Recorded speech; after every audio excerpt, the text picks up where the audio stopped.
Lesson 3.4 is multiplying with partial products, very similar to using the area models that you see the kids coming home with the boxes, but it's just starting to think a little bit more in their head and visualizing the value of each number. My first example is 62 times 35. I'm going to show first how to do it with the area model and then connect it with what we're doing now. So I'm going to expand 62 to 60 and 2, and then expand 35 to 30 and 5. Multiply 6 times 3 is 18, but then you have two place values to take care of and multiply by 10 two times. You could do any of those, it doesn't matter what order you go in, but I'm going to do 6 times 5 is 30, but I need to take care of one place value. 2 times 30 is 60, and then 2 times 5 is 10. Now showing with our new partial products, instead of using the boxes to help, I just want to visualize what the value of each number is. I tell the kids to think, let's do touchdowns, and then let's go crisscross. So we're going to do vertical first. 60 times 30 is 1,800. 2 times 5 is 10. And then crisscross, it doesn't matter which one you do first. 30 times 2 is 60. And then 5 times 60 is 300.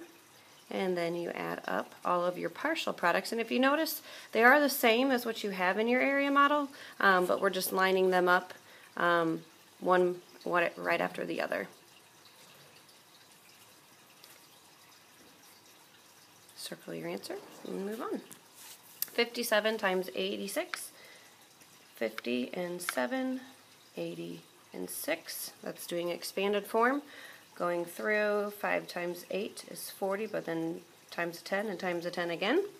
50 times 6 is 300. 80 times 7 is 560. And then 7 times 6 is 42. Showing the partial products method. Let's go vertical first with the largest place value. 50 times 80 is 4,000. Oops, that should be a 6. And then 6 times 7 is 42. I go crisscross, doesn't matter which way you go. I'm going to go 80 times 7 is 560. And then 6 times 50 is 300. Add up all your partial products and get your final answer of 4,902. One more example where I am not using the area model. Again, thinking let's go vertical and then we'll go crisscross. 90 times 30 is 2,700. 7 times 2 is 14. 30 times 2 is 60. And 7 times 90 is 630.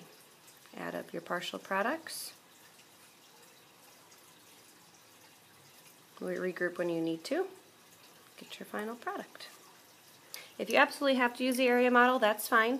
I don't mind it because it does give a good visual for those kids that can't see it with just this regular form here. Boys and girls, I'd like you to try these two problems, trying to use partial products, but if you have to use the area models with the boxes, that's fine too. I will give you extra credit if you turn it in on Monday.